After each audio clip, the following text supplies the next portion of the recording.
Je suis assise là, le matin de Noël, regardant ma belle-sœur Jessica déballer un bracelet de tennis en diamant pendant que mon mari Marc reçoit une Rolex et sa nièce adolescente pousse des cris de joie devant un sac de créateur qui coûte probablement plus cher que la mensualité de ma voiture. Tout le monde s'extasie sur la générosité de Linda, sur sa prévenance, sur le fait qu'elle est incroyable. Et moi, je tiens une tasse de café comme si c'était un accessoire dans cette pièce de théâtre des fêtes tordues, parce qu'il n'y a littéralement rien sous ce sapin, avec mon nom dessus, pas même une carte. Ma belle-mère sourit à tout le monde sauf à moi, agissant comme si j'étais un meuble invisible. Marc se penche et me murmure à l'oreille. Quelque chose ne va vraiment, vraiment pas. 3 semaines plus tard, elle a appelé pour réclamer 47 000 $. Avant de continuer l'histoire, veuillez vous abonner. J'ai besoin d'atteindre 1000 abonnés pour pouvoir continuer à vous apporter des histoires comme celle-ci tous les jours. Ce n'est qu'un clic pour vous, mais cela signifie beaucoup pour moi. Laissez-moi revenir en arrière et vous raconter comment tout ce cauchemar a commencé. Quand Marc m'a présenté à sa famille il y a 3 ans, Linda semblait normale et même agréable. Elle m'a serrée dans ses bras, m'a dit que j'étais belle, a dit qu'elle était si heureuse que Marc ait trouvé quelqu'un. J'ai vraiment cru que j'avais touché le gros lot parce que Marc m'avait prévenu qu'elle pouvait être particulière. Mais tous les hommes disent ça de leur mère, n'est-ce pas? Les signaux d'alarme ont commencé de manière subtile, comme lorsqu'elle me posait des questions sur mon travail et enchaînait immédiatement avec « Oh, c'est bien. L'ex-petite amie de Marc était avocate. » Où elle complimentait ma tenue et ajoutait « Tu es si courageuse de porter cette couleur avec ton teint. » Ces commentaires qui semblent encourageants, mais qui vous laissent un vague sentiment d'insulte. Linda était une maîtresse en la matière. J'ai fait tellement d'efforts pour la conquérir. J'ai apporté des fleurs, je me suis souvenue de son anniversaire, je lui ai posé des questions sur son club de lecture et son jardin, j'ai même appris à faire sa célèbre recette de tarte aux pommes en pensant que nous pourrions nous lier d'amitié en cuisinant. Elle m'a regardé mesurer les ingrédients avec ce sourire pincé et a dit « Eh bien, ce n'est pas tout à fait pareil, mais je suis sûre que ce sera bon. » Puis elle a quand même fait sa propre tarte, juste au cas où. Marc ne le voyait pas au début parce qu'elle était différente quand il était là, plus chaleureuse et plus inclusive. Elle gardait ses petites piques pour quand il sortait prendre un appel, me laissant avec l'impression d'être folle, comme si j'imaginais la froideur dans sa voix quand elle prononçait mon nom, ou comment elle parlait autour de moi au lieu de me parler pendant les dîners de famille. Le pire, c'était la façon dont elle redevenait immédiatement une grand-mère aimante dès le retour de Marc, riant, posant des questions sur mon travail et me touchant affectueusement le bras, me laissant me demander si j'avais halluciné les 10 minutes précédentes de traitement glacial. Chaque interaction ressemblait à un test que j'étais destinée à échouer. Et elle tenait le score dans un jeu dont elle n'avait jamais expliqué les règles. Le favoritisme était devenu impossible à ignorer une fois que j'ai commencé à y prêter attention. Jessica ne pouvait absolument rien faire de mal aux yeux de Linda, tandis que moi, apparemment, je ne pouvais rien faire de bien. Quand Jessica s'est fiancée, Linda lui a organisé une fête surprise grandiose et a invité toute la famille élargie, postant des dizaines de photos sur Facebook à propos de sa fille parfaite. Quand Marc et moi nous sommes fiancés 6 mois plus tard, Linda a suggéré que nous organisions une petite réunion intime, parce que certaines personnes préfèrent les célébrations discrètes. La liste d'invités qu'elle nous a aidés à créer a curieusement oublié d'inclure la moitié des cousins de Marc qui avaient mystérieusement été essentiels à la fête de Jessica. Puis il y avait les journées spa hebdomadaires mère-fille que Linda et Jessica appréciaient, avec des publications sur les réseaux sociaux sur leur moment entre filles et leur lien spécial. J'ai mentionné une fois qu'il serait peut-être agréable de les rejoindre un jour, et Linda m'a regardée comme si je venais de suggérer que nous braquions une banque ensemble. « Ah, c'est si gentil de ta part de proposer, » a-t-elle dit. « Mais c'est vraiment notre tradition. Je suis sûre que tu comprends. » Quand j'ai essayé de parler à Marc de mon sentiment d'exclusion, Linda avait déjà, d'une manière ou d'une autre, semé des graines sur le fait que j'essayais de changer la dynamique familiale et que je me sentais peut-être un peu en insécurité. Elle lui disait des choses comme Sarah semblait contrariée par quelque chose hier, mais je ne peux pas imaginer ce que j'aurais pu faire de mal. Le gaslighting était magistral. Si je mentionnais un incident spécifique, sa mémoire devenait soudainement floue, ou j'avais mal compris son ton, ou elle essayait juste d'aider. Mon préféré a été quand elle a organisé le dîner d'anniversaire de Jessica dans un restaurant auquel elle savait que j'étais allergique, puis a fait semblant d'être choquée quand je n'ai rien pu manger. Oh mon Dieu, j'ai complètement oublié ton truc avec les fruits de mer. Tu y aurais dû me le rappeler. Pendant ce temps, elle s'est souvenue que Jessica n'aimait pas la coriandre et s'est assurée que tout le menu était sans coriandre. Quand j'ai fait remarquer cette incohérence à Marc plus tard, Linda lui avait déjà dit à quel point elle se sentait terriblement mal pour mes allergies et qu'elle ne se pardonnerait jamais un tel oubli. Je commençais à avoir l'impression de perdre la tête, me demandant constamment si j'étais trop sensible ou si Linda orchestrait vraiment cette campagne élaborée pour que je me sente mal accueillie. Alerte spoiler, je n'étais pas trop sensible. Voici ce que vous devez savoir sur la situation financière de Linda pour comprendre à quel point toute cette histoire devient complètement dingue. Elle était veuve depuis environ 2 ans quand je suis arrivée dans le décor, et le père de Marc l'avait laissée très bien pourvue. On parle d'une maison payée dans un beau quartier, d'une assurance vie conséquente, de prestations de retraite et d'un compte épargne qui pourrait financer le budget de la défense d'un petit pays. Mais d'une manière ou d'une autre, Linda s'était transformée en cette victime perpétuelle de difficultés financières qui ne pouvait s'empêcher de parler d'argent. Chaque conversation finissait par tourner autour de tout est si cher de nos jours et du fait qu'elle vivait avec un revenu fixe, comme si elle survivait avec des nouilles instantanées et du fromage subventionné. Elle soupirait dramatiquement à propos du coût des courses, tout en achetant tout bio, se plaignait de ses impôts fonciers tout en se faisant faire les ongles chaque semaine et mentionnait à quel point il est difficile de joindre les deux bouts juste avant de réserver une autre croisière avec ses amis du club de lecture. La manipulation était d'un niveau supérieur. Elle appelait Marc en larmes en disant qu'elle était un fardeau pour ses enfants et qu'elle n'avait jamais voulu être ce genre de mère. Puis, dans la même phrase, suggérait que nous prenions tous des vacances en famille à Hawaï parce que la vie est courte et nous devons créer des souvenirs. Quand Mark faisait remarquer qu'Hawaï coûtait cher, cela devenait soudainement une question de vouloir simplement passer du temps avec sa famille et que peut-être nous pourrions trouver un moyen de faire en sorte que ça marche ensemble. Traduction. Elle voulait que nous payions pour cela pendant qu'elle s'attribuait le mérite de l'idée. Les voyages de culpabilisation étaient légendaires. Elle parlait de sa solitude, de son désir de ne jamais demander d'aide, de sa tentative d'être indépendante. Et puis, d'une manière ou d'une autre, nous finissions par partager les frais de dîner, de famille, élaborés, ou de week-end qu'elle avait planifiés avec enthousiasme.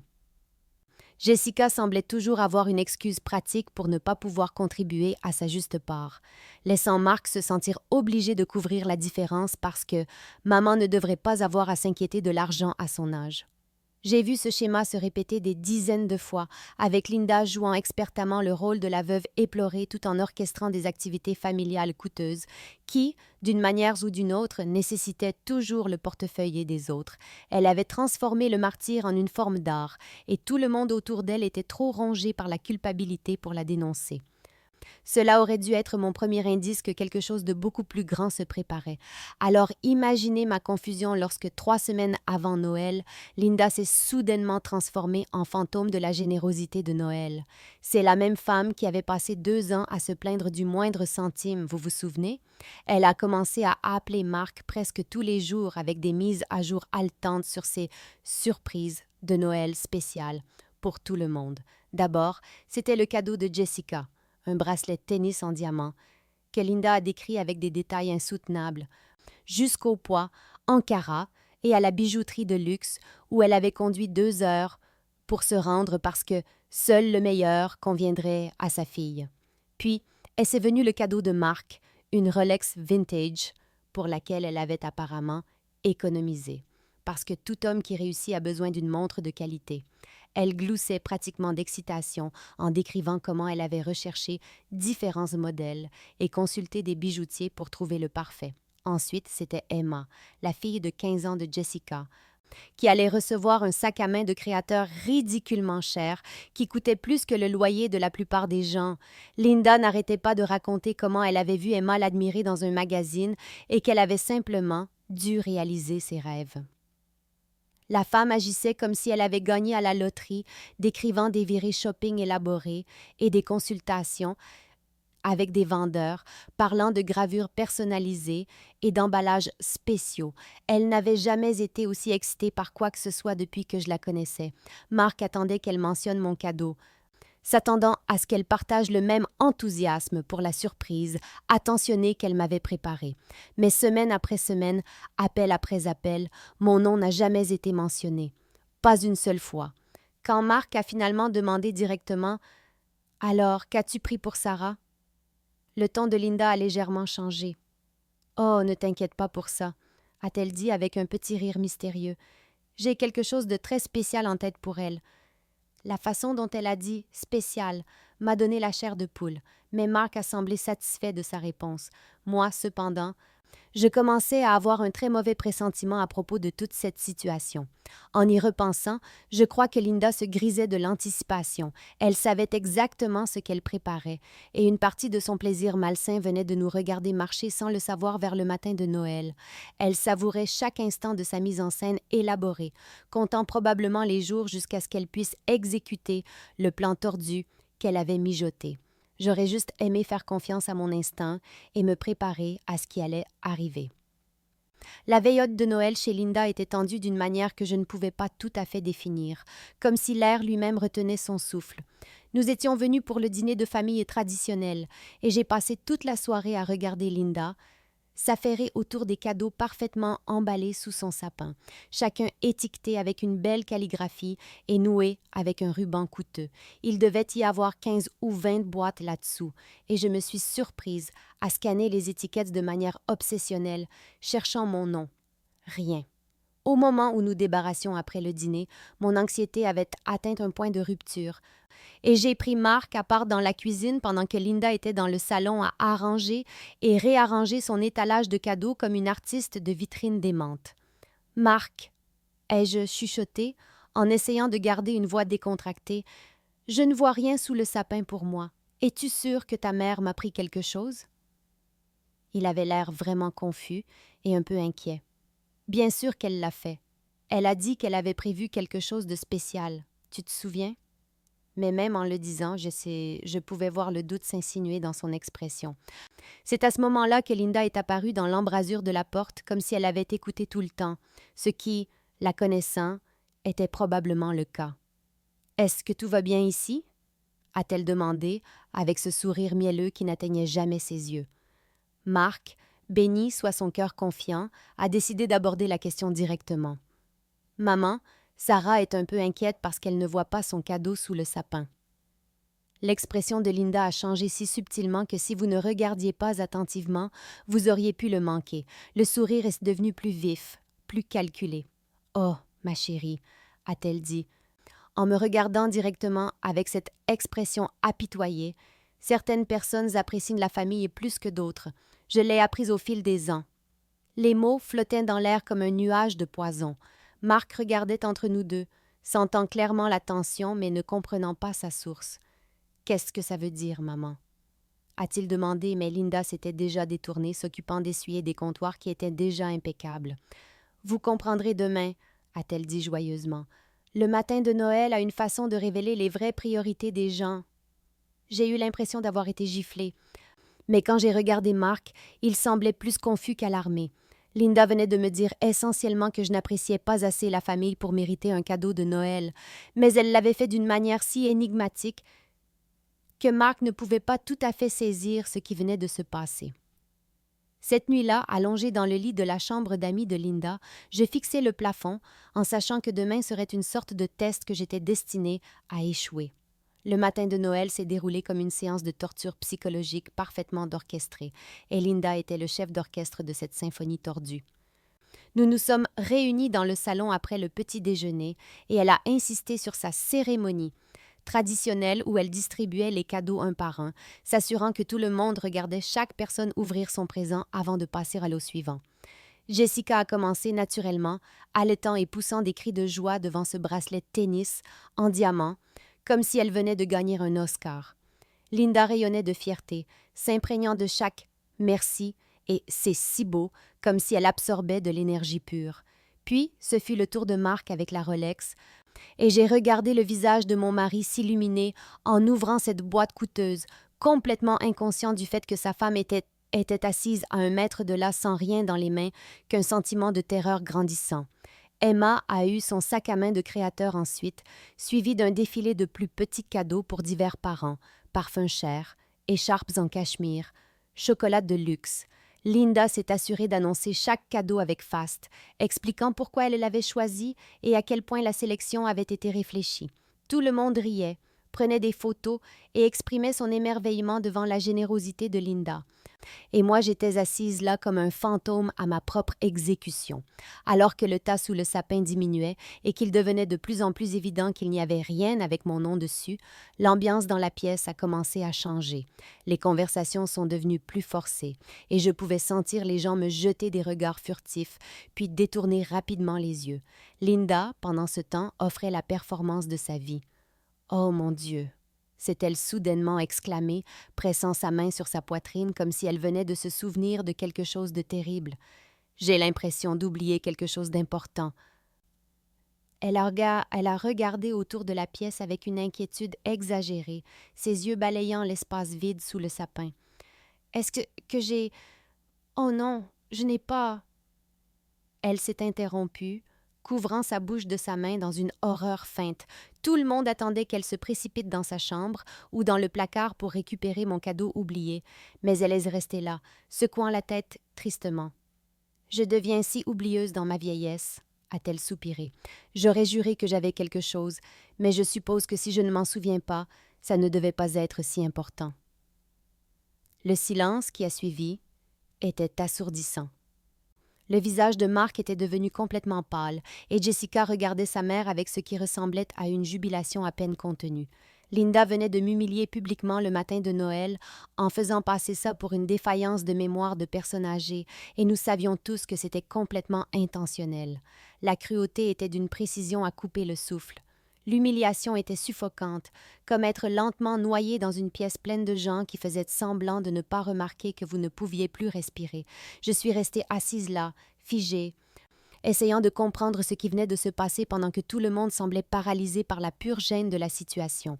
L'oncle de Marc s'est éclairci la gorge et a marmonné quelque chose à propos d'aider dans la cuisine, tandis que sa cousine est soudainement devenue fascinée par son téléphone. Le silence s'est étiré jusqu'à devenir physiquement douloureux, rompu seulement par le bruit du papier cadeau froissé lorsque les gens bougeaient mal à l'aise sur leur siège. Je sentais mon visage brûler de honte, et je savais que si j'essayais de parler, ma voix se briserait et trahirait à quel point j'étais dévastée.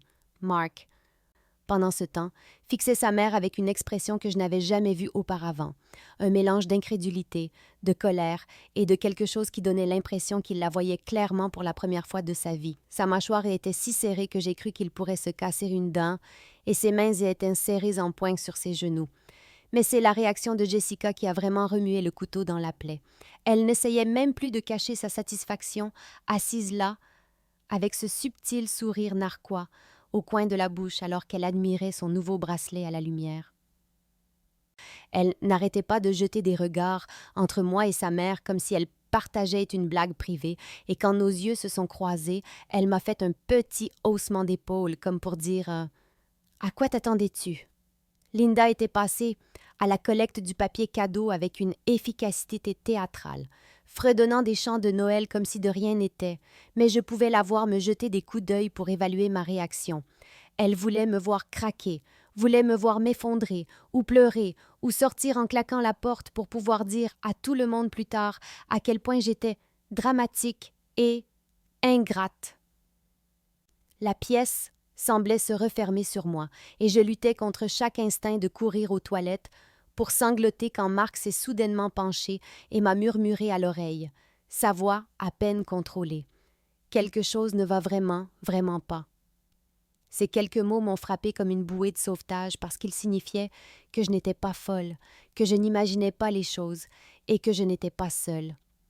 Mon mari avait enfin vu le vrai visage de sa mère et à ce moment-là, j'ai su que nos vies étaient sur le point de changer pour toujours.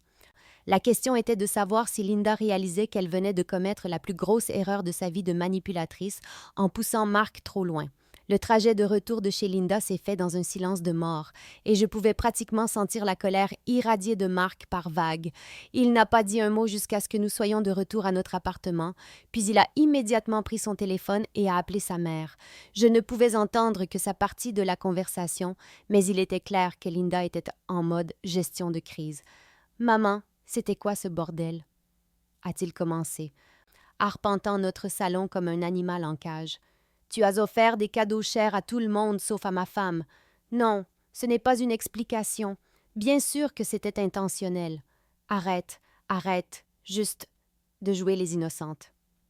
Je l'ai regardé passer ses mains dans ses cheveux de frustration alors que Linda se lançait apparemment dans son numéro de victime à l'autre bout du fil. Tu ne deviens pas oublieuse, maman. Tu as 72 ans, pas 92. Non, Sarah n'a rien fait de mal. Parce que je te connais, voilà pourquoi. La conversation a duré 20 minutes. Linda passant en revue toutes les tactiques de manipulation de son répertoire. Elle était désolée si j'avais mal compris. Elle était juste une vieille femme qui faisait de son mieux. Peut-être qu'elle était plus stressée par l'argent qu'elle ne l'avait laissé paraître, et sa préférée, qu'elle n'avait jamais voulu blesser personne. Mark a raccroché plus frustré qu'au début, et c'est là que quelque chose a fait tilt pour moi. L'argent. Elle avait mentionné le stress financier, mais c'était la même femme qui venait de dépenser des milliers de dollars en cadeaux de Noël, comme si elle était Oprah Winfrey. J'ai sorti mon ordinateur portable et j'ai commencé à faire ce que j'aurais dû faire des semaines plus tôt, de vraies recherches. Pendant que Mark fulminait à propos des non-excuses et des larmes de crocodile de sa mère, je fouillais les réseaux sociaux de Linda, regardant ses publications récentes sur ses virées shopping et ses achats coûteux. J'ai commencé à prendre des captures d'écran où elle se vantait de se faire plaisir et de vivre sa meilleure vie, construisant une chronologie de sa soudaine frénésie de dépenses. Quelque chose dans toute cette situation puait pire que du poisson d'une semaine. Et j'étais déterminée à découvrir ce que Linda tramait vraiment.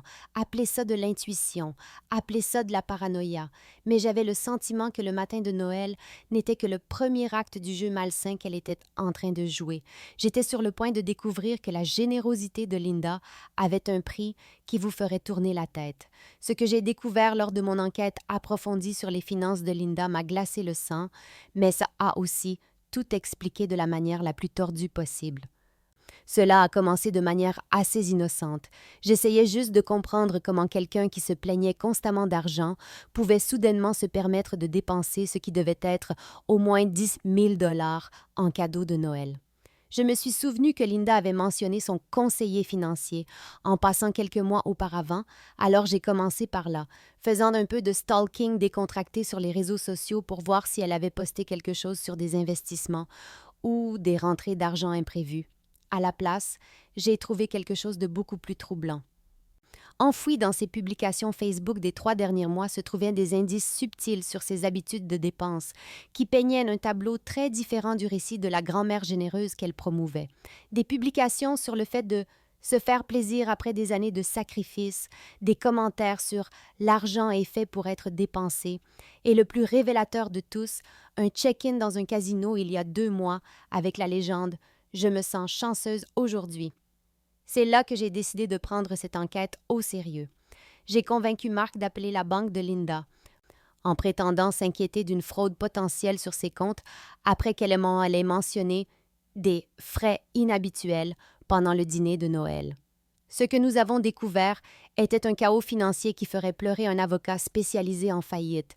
Linda avait fait des avances de fonds sur plusieurs cartes de crédit, ouvert de nouvelles lignes de crédit, en utilisant sa maison comme garantie, et vivait d'argent emprunté depuis des mois. Les cadeaux coûteux, les dépenses généreuses, la transformation soudaine en dame bienfaitrice, tout était financé par la dette. Elle s'était lancée dans ce qui ne peut être décrit que comme une frénésie de dépenses et maniaques, convaincue que d'une manière ou d'une autre, l'argent se matérialiserait pour tout payer. La femme qui nous avait fait la leçon sur la responsabilité fiscale et la nécessité de vivre selon ses moyens avait fait des achats de luxe comme si elle avait gagné à la loterie, sauf qu'au lieu de toucher le jackpot, elle avait touché le fond et essayait désespérément de s'en sortir. La partie la plus exaspérante était de réaliser que sa cruauté envers moi le matin de Noël n'était pas seulement de la mesquinerie, c'était calculé. Elle savait qu'elle aurait besoin d'aide pour payer sa générosité, et elle m'avait délibérément exclu de la distribution de cadeaux pour bien faire comprendre que je n'avais droit à aucune considération lorsque la facture arriverait. Linda avait instrumentalisé les cadeaux de Noël, et j'étais sur le point de découvrir à quel point son jeu tordu était vraiment coûteux. L'ampleur du désastre financier de Linda était stupéfiante, et plus nous en découvrions, plus sa stratégie malsaine devenait claire. Nous parlons de quelqu'un qui devait près de 60 000 $ répartis sur plusieurs cartes de crédit, prêts personnels et avances de fonds, avec des paiements minimums qui dépassaient de manière significative son revenu mensuel. Mais voici la partie vraiment diabolique. Linda ne s'était pas contentée de faire une virée shopping aléatoire en espérant que tout irait bien. Elle avait orchestré toute cette crise avec une précision militaire, et ses cadeaux de Noël coûteux n'étaient pas des actes de générosité, c'était des investissements dans la culpabilité et l'obligation. Pensez-y, elle avait offert à Jessica un bracelet à 5 000 $, à Mark une montre à 3 000 $ et à Emma un sac à main à 2 000 $. Plus de plus petits cadeaux coûteux pour divers membres de la famille. Chaque cadeau venait avec une étiquette de prix invisible, de dette émotionnelle qu'elle avait bien l'intention de recouvrer. Linda s'était essentiellement acheté une famille de contributeurs volontaires à son fonds de sauvetage financier, sauf qu'elle avait été assez intelligente pour m'exclure de la transaction parce qu'elle savait que je serais celle qui verrait clair dans sa manipulation. La femme avait transformé Noël en un système pyramidal où elle était à la fois l'arnaqueuse et la victime, selon ce qui servait le mieux ses objectifs à un moment donné. Mark a trouvé ses notes manuscrites dans son sac à main lors d'une de nos visites, et c'était comme lire les plans de bataille d'une terroriste financière. Elle avait calculé combien chaque membre de la famille pouvait raisonnablement contribuer, pris en compte leur niveau de culpabilité en fonction de la valeur du cadeau, et avait même esquissé des amorces de conversation pour quand elle aurait besoin de faire son appel désespéré à l'aide. Il y avait des points sur le fait de jouer sur sa solitude, sa peur de perdre la maison, sa honte d'être un fardeau. Elle avait prévu de se positionner comme la mère sacrificielle qui avait tout donné pour rendre sa famille heureuse et qui avait maintenant besoin qu'il lui rende l'appareil. Les cadeaux n'étaient pas des présents, c'étaient des acomptes sur la manipulation émotionnelle, et Linda attendait un retour sur investissement qui résoudrait tous ses problèmes tout en la faisant passer pour la victime. Ce qu'elle n'avait pas prévu, c'est que sa propre cruauté se retournerait contre elle de manière si spectaculaire que cela ouvrirait les yeux de Mark sur qui était vraiment sa mère. Mais Linda était tout sauf découragée. Et elle était sur le point de passer à l'action, que nous soyons prêts ou non. 3 semaines après Noël, Linda a appelé avec une audace qui devrait être étudiée dans les manuels de psychologie. Mark a répondu au téléphone en pensant que ce serait son habituel voyage de culpabilisation pour quelque chose de mineur, mais à la place, il a été frappé par ce qui ne peut être décrit que comme du terrorisme financier déguisé en réunion de famille. « Mon chéri », a-t-elle commencé de cette voix mielleuse qu'elle utilisait quand elle voulait quelque chose d'important, je dois te parler, à toi et à Sarah, de quelque chose d'important. Je me suis mise dans une situation financière un peu délicate et j'espérais que ma merveilleuse famille pourrait m'aider. Quand Mark a demandé de quel genre d'aide elle avait besoin, Linda a lâché la bombe avec toute la confiance désinvolte de quelqu'un qui commande un café. Eh bien, je dois de l'argent sur des cartes de crédit et je pensais que toi et Sarah pourriez contribuer à hauteur d'environ 47 000 $ pour m'aider à me remettre sur pied. Le silence de notre côté a dû être assourdissant, car elle s'est immédiatement lancée dans son discours préparé sur le fait que la famille aide la famille et qu'elle avait tant donné d'elle-même au fil des ans que nous pourrions sûrement trouver dans nos cœurs de la soutenir dans son moment de besoin. Mais c'est là que ça devient vraiment savoureux. Elle a eu le culot de suggérer que nous avions bénéficié de sa générosité et qu'aider à payer ses dettes n'était que rendre l'appareil. J'écoute cette conversation en haut-parleur, regardant le visage de Marc passer par la confusion, l'incrédulité et la rage. Pendant que sa mère explique comment nous lui devons de l'argent parce qu'elle avait acheté des cadeaux de Noël coûteux à tout le monde. La femme qui m'avait délibérément humiliée en m'excluant de son extravagant échange de cadeaux exigeait maintenant que j'aide à payer pour ces mêmes cadeaux. Linda a même eu l'audace de présenter cela comme un investissement dans l'unité familiale et a suggéré que nous pourrions mettre en place un plan de paiement si la somme forfaitaire était trop difficile. « Je sais que ça semble beaucoup, a-t-elle dit, mais quand on pense à tout ce que j'ai investi dans cette famille au fil des ans, c'est vraiment juste un juste retour des choses. » Elle parlait des cadeaux comme s'il s'agissait de dons caritatifs dont nous devrions être reconnaissants, ignorant complètement le fait que sa générosité avait été financée par de l'argent emprunté et de la manipulation émotionnelle.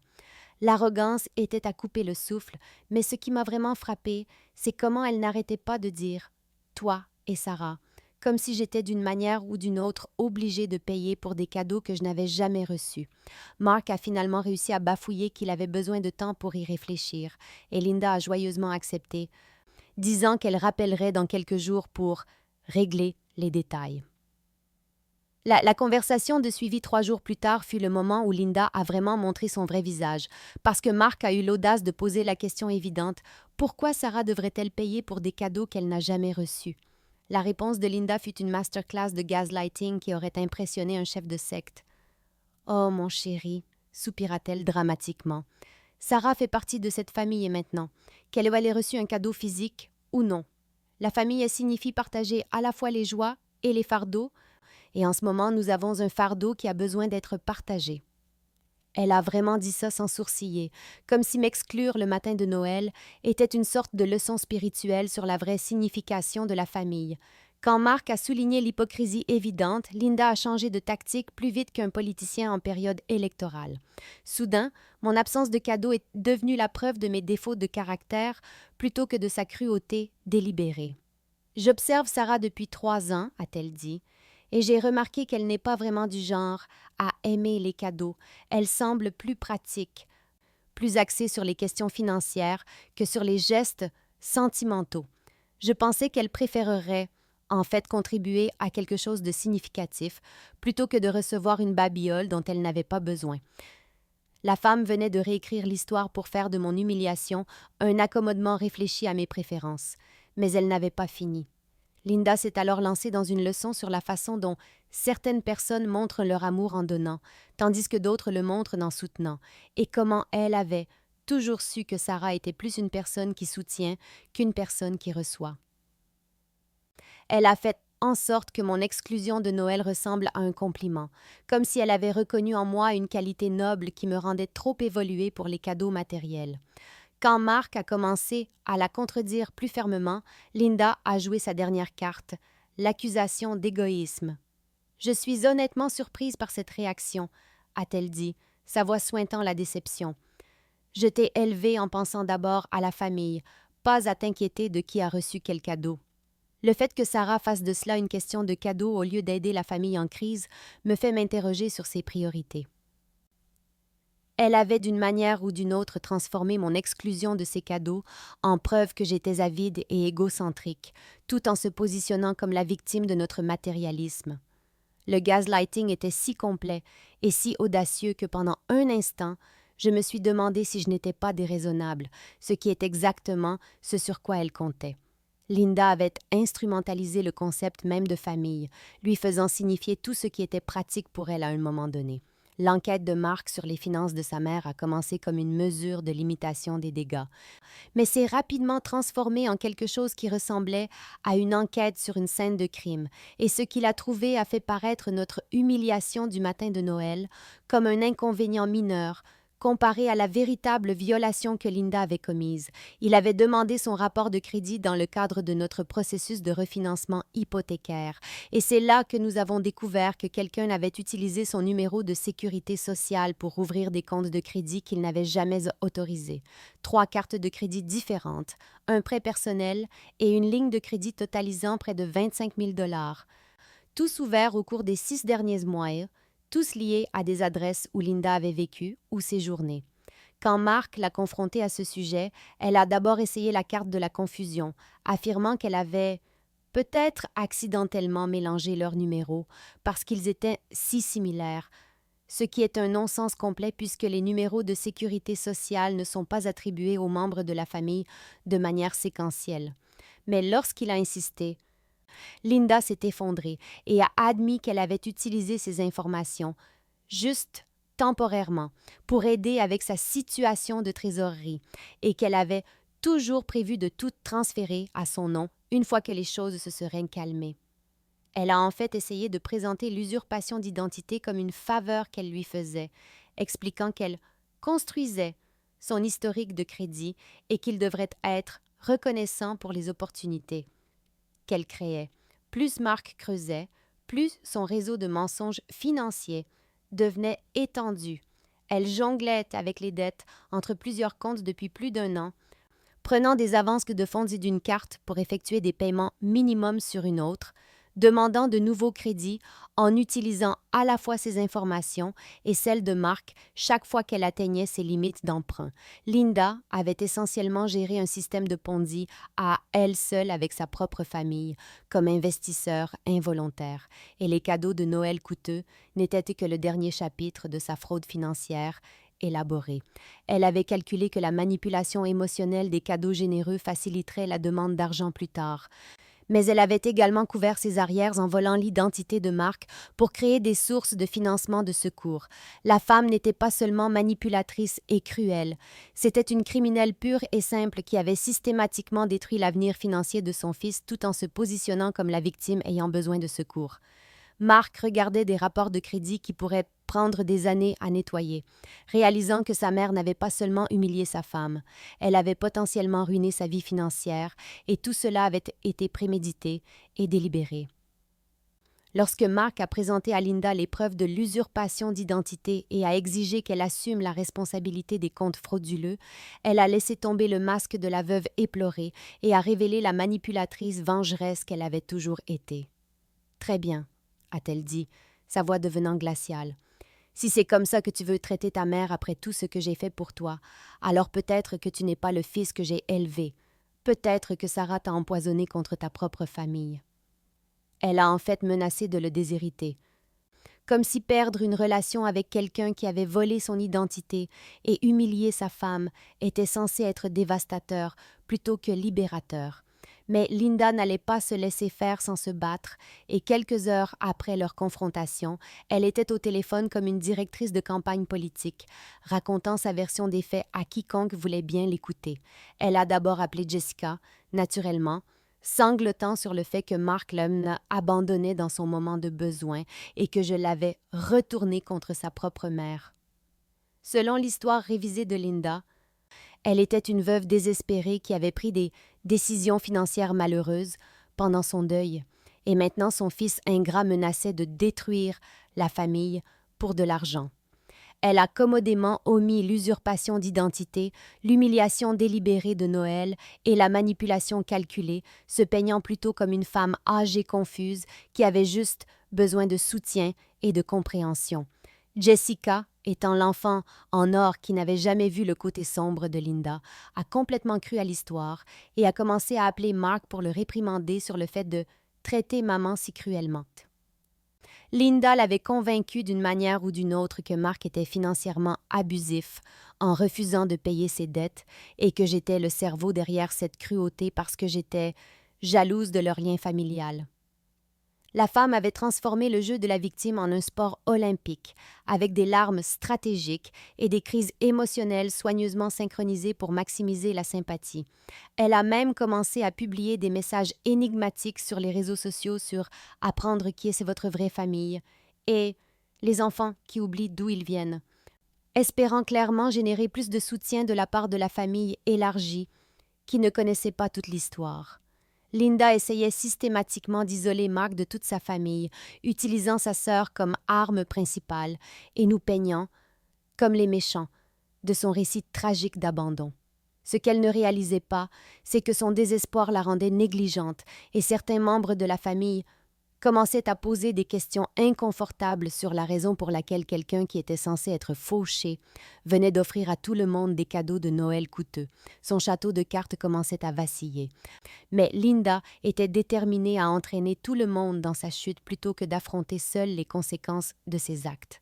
Après des jours de campagne de manipulation de Linda et en la regardant essayer de monter toute la famille contre nous, Mark et moi nous sommes assis et avons pris la décision qui aurait dû être prise il y a des années. Nous en avions fini de jouer à ces jeux et il était temps de fixer des limites avec de vraies conséquences. Nous avons appelé Linda ensemble en la mettant sur haut-parleur pour qu'il ne puisse y avoir aucune mauvaise communication ou mémoire sélective sur ce qui a été dit. Et Mark a eu ce que je ne peux décrire que comme la conversation la plus responsabilisante de toute notre relation. « Maman, a-t-il commencé, sa voix stable et calme. Nous ne payerons pas tes dettes, pas 47 000, pas 47 $, pas 47 centimes. Tu as créé ce désordre financier par tes propres choix et tu trouveras comment le régler sans nous impliquer. » Quand Linda s'est immédiatement lancée dans son numéro de victime sur le fait d'être abandonnée et trahie, Mark l'a interrompue avec une fermeté que je ne lui avais jamais entendue auparavant. « Tu as utilisé mon numéro de sécurité sociale sans permission, ce qui est une usurpation d'identité et un crime fédéral. Tu as délibérément humilié Sarah le matin de Noël dans le cadre d'un plan calculé pour nous manipuler afin de payer tes factures. Tu as passé des mois à nous mentir sur ta situation financière, tout en créant des dettes que tu t'attendais à ce que nous couvrions. » Le silence à l'autre bout du fil était révélateur, mais quand elle a essayé d'interrompre avec plus d'excuses, Mark n'avait pas fini. « Voici ce qui va se passer. Tu vas contacter les sociétés de cartes de crédit et retirer mon nom de tous les comptes frauduleux. Ou je dépose une plainte à la police pour usurpation d'identité. Tu vas arrêter d'appeler les membres de la famille pour répandre des mensonges sur Sarah et moi, ou nous couperons les ponts de façon permanente. Et tu vas chercher de l'aide professionnelle pour ta situation financière parce que nous ne sommes plus ton plan de secours. » Quand Linda a commencé à pleurer et à prétendre qu'elle n'était qu'une vieille femme confuse, j'ai finalement pris la parole. « Linda, tu n'es pas confuse, tu es manipulatrice. Tu as tout planifié, des cadeaux coûteux à l'usurpation d'identité en passant par la campagne de diffamation familiale. Le jeu de la confusion ne marche plus parce que nous voyons exactement qui tu es. » La conversation s'est terminée par l'énoncé de conséquences claires. Toute manipulation continue entraînerait une rupture de contact immédiate. Toute utilisation ultérieure des informations personnelles de Mark entraînerait des poursuites pénales et toute tentative d'impliquer d'autres membres de la famille dans son drame serait accueillie par une divulgation complète de sa fraude financière. Pour la première fois en 3 ans, j'ai eu l'impression que nous ripostions enfin au lieu de simplement subir ses abus, et c'était enivrant. Ce qui a suivi notre conversation sur l'établissement de limites ne peut être décrit que comme l'effondrement nucléaire psychologique de Linda. Et laissez-moi vous dire, quand une manipulatrice de longue date se rend compte que ses tactiques ne fonctionnent plus, elle n'abandonne pas tranquillement. Elle escalade à des niveaux qui feraient dire à un scénariste de feuilleton « c'est trop dramatique ». Cela a commencé avec les fausses urgences médicales. Parce que rien ne dit « faites attention à moi », comme une mystérieuse douleur à la poitrine qui nécessite une ambulance mais qui se résout complètement, comme par magie, au moment où les ambulanciers arrivent. Linda a appelé Mark en larmes au moins 6 fois en 2 semaines, prétextant tout, des palpitations cardiaques au vertige en passant par des épisodes qui ressemblaient étrangement à des crises de panique provoquées par le stress de perdre le contrôle sur sa victime préférée. Quand Mark a commencé à répondre en lui suggérant de voir un médecin au lieu de se précipiter pour la réconforter, Linda est passée à sa tactique de manipulation suivante: instrumentaliser son père décédé. Elle a commencé à l'appeler en sanglotant sur le fait que papa serait si déçu du comportement de Mark, que son père avait toujours mis la famille en premier et qu'il se retournerait dans sa tombe en sachant que son fils abandonnait sa mère dans son moment de besoin. Elle a même prétendu qu'elle avait parlé à papa dans ses rêves et qu'il lui avait dit que Mark perdait son chemin et devait se souvenir de ce que signifie la famille. Quand les voyages de culpabilisation à propos de son père n'ont pas non plus fonctionné, Linda a sorti l'artillerie lourde et a commencé à faire des menaces vagues sur le fait de ne plus vouloir être un fardeau et que peut-être tout le monde serait mieux sans elle. Elle a laissé des messages vocaux sur le fait de vider ses placards et de mettre ses affaires en ordre, a envoyé des SMS sur le fait de se sentir si seule et de se demander si c'est comme ça que ça se termine. Et a même appelé Jessica en pleurant, en disant qu'elle ne pouvait plus continuer, en sachant que son fils la détestait. Les menaces de suicide étaient particulièrement manipulatrices parce que Linda savait que la plus grande peur de Mark était de perdre un autre parent, et elle tenait essentiellement sa propre vie en otage pour essayer de le forcer à obéir à ses exigences. Mais voici le truc avec les explosions d'extinction. Elles sont en fait un signe que la manipulation échoue, pas qu'elle réussit. Linda jetait toutes les tactiques désespérées qu'elle pouvait imaginer contre le mur pour voir ce qui collerait. Et le fait qu'elle ait escaladé jusqu'à de fausses urgences médicales et des menaces de suicide signifiait que ses voyages de culpabilisation et son jeu de victime habituel ne fonctionnaient plus. Mark voyait enfin clair dans son jeu et Linda perdait la tête en essayant de reprendre le contrôle d'une situation qui lui avait déjà complètement échappé. La fracture familiale qui a suivi l'explosion d'extinction de Linda a été rapide et brutale, divisant les parents en camps comme une sorte de guerre civile tordue où l'arme de choix était la manipulation émotionnelle au lieu de l'artillerie réelle. Jessica, comme on pouvait s'y attendre, a commencé comme la plus fervente défenseur de Linda, appelant Mark tous les jours pour lui faire la morale sur le fait de abandonner maman quand elle a le plus besoin de nous et postant des messages passifs agressifs sur les réseaux sociaux à propos des enfants qui oublient leurs responsabilités. Elle a organisé une intervention familiale où elle a pris Mark en embuscade avec des cousins et des tantes, tous préparés avec la version des fêtes de Linda sur le fils sans cœur, qui choisissait l'argent plutôt que la famille. Mais la loyauté inébranlable de Jessica a commencé à se fissurer lorsque le désespoir de Linda l'a rendue négligente et elle a commencé à contredire ses propres mensonges de manière impossible à ignorer. Quand Jessica a proposé d'aider Linda à organiser ses finances pour prouver qu'elle n'était pas à aussi mal en point que Mark le prétendait, Linda a paniqué et a inventé des excuses de plus en plus élaborées sur la raison pour laquelle ses papiers n'étaient pas disponibles, pourquoi les relevés bancaires étaient déroutants et pourquoi Jessica ne pouvait pas parler directement à son conseiller financier.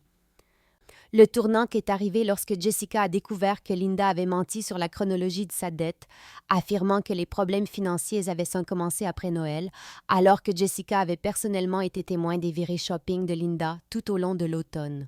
Pendant ce temps, la famille élargie choisissait son camp en fonction d'informations incomplètes et de loyauté personnelle, l'oncle de Mark et plusieurs cousins coupant complètement le contact après que Linda les ait convaincus que nous essayions de lui voler sa maison et de la abandonner pour la laisser mourir seule. Sa tante Mary, qui avait toujours été jalouse de la stabilité financière de Linda, a été particulièrement virulente dans sa condamnation, postant sur Facebook à propos des enfants ingrats et des femmes qui détruisent les familles, profitant clairement de l'occasion pour rabaisser Linda tout en paraissant moralement supérieure.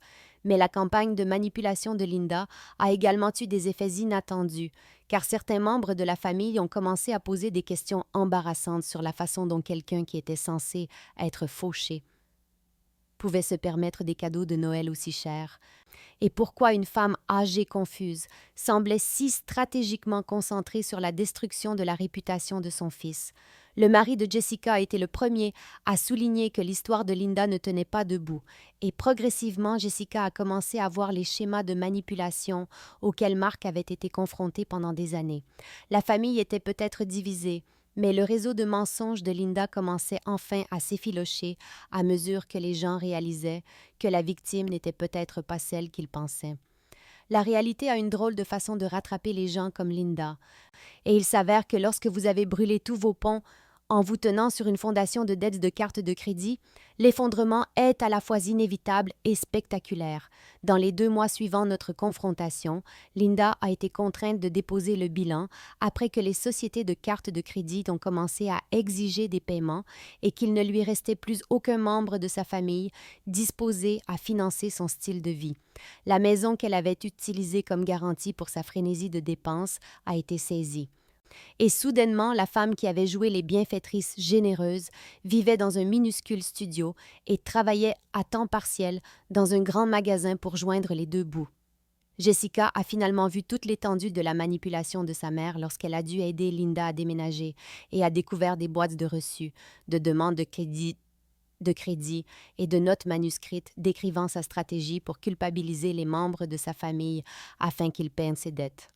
Pendant ce temps, Marc et moi étions plus forts que jamais. Liés par le traumatisme partagé d'avoir survécu à la guerre psychologique de sa mère et d'en être sortis avec notre santé mentale et notre mariage intact. La situation de l'usurpation d'identité a pris des mois à se résoudre, mais voir Linda faire face à de réelles conséquences pour ses actions valait chaque heure que nous avons passée au téléphone avec les agences de crédit. Bien sûr, les excuses de Linda, quand elles sont finalement arrivées, étaient exactement ce que l'on pouvait attendre de quelqu'un qui n'avait jamais assumé la responsabilité de quoi que ce soit dans sa vie. « Je suis désolée que les choses aient dégénéré », a-t-elle dit lors d'un appel téléphonique gênant. Mais j'étais en deuil et désespérée, et je pensais que ma famille comprendrait que parfois les gens font des erreurs quand ils souffrent. Je n'ai jamais voulu que quelqu'un soit blessé, et j'espère qu'un jour vous réaliserez que tout ce que j'ai fait venait d'un sentiment d'amour, même si cela n'en avait pas l'air. Remarquez comment elle s'est excusée que les choses aient dégénéré, plutôt que pour sa cruauté délibérée, comment elle a blâmé le deuil pour une fraude financière calculée. Et comment elle a terminé en suggérant que c'était nous qui devions changer notre perspective sur son amour.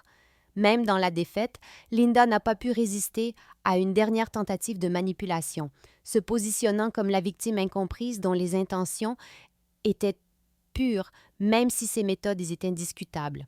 Mais pour la première fois en 3 ans, ces mots n'avaient aucun pouvoir sur nous parce que nous comprenions enfin exactement qui elle était et, plus important encore, qui nous étions lorsque nous refusions d'être ses victimes. En y repensant maintenant, 6 mois plus tard, je peux honnêtement dire que couper Linda de nos vies a été la meilleure décision que nous ayons jamais prise, et la paix qui découle du fait de ne pas marcher sur des œufs autour d'une manipulatrice experte vaut plus que n'importe quelle relation avec quelqu'un qui ne vous voit que comme un distributeur de billets potentiels avec des émotions à exploiter. Marc et moi sommes plus forts que jamais parce que nous avons traversé une guerre psychologique ensemble et en sommes sortis comme une équipe unie plutôt que comme des victimes d'un dysfonctionnement familial. Nous avons maintenu nos limites fermement. Linda a essayé de se réinsérer par le biais de sbires et de voyages de culpabilisation, mais nous avons appris à reconnaître ces tactiques et à les arrêter immédiatement. Le meilleur, c'est de voir Marc comprendre enfin que choisir sa femme plutôt que sa mère abusive n'est pas une trahison, c'est une croissance, et que fixer des limites avec des personnes toxiques n'est pas cruel, c'est nécessaire pour survivre. Nous avons construit une vie basée sur le respect mutuel et l'affection sincère au lieu de l'obligation et de la manipulation. Et chaque fête que nous passons ensemble sans le drame de Linda est un rappel de ce à quoi ressemblent de saines relations. Je dors mieux en sachant que je n'aurai plus jamais à endurer des matins de Noël où quelqu'un m'humilie délibérément dans le cadre d'une arnaque financière élaborée. Et Marc a enfin cessé de trouver des excuses pour un comportement qui n'a jamais été acceptable. Linda refait parfois surface sur les réseaux sociaux avec des publications sur les enfants qui abandonnent leurs parents et l'importance du pardon. Mais nous avons appris à ignorer sa performance de victime car nous connaissons la vérité sur qui elle essaie vraiment sous le masque. Parfois, je me demande si nous devrions nous sentir coupables de refuser de la soutenir davantage, mais je me souviens alors de cette femme qui était assise là, le matin de Noël, savourant mon humiliation tout en prévoyant de réclamer de l'argent pour des cadeaux que je n'ai jamais reçus. La vérité est que certaines personnes ne méritent pas d'avoir accès à votre vie, même si elles font partie de votre famille.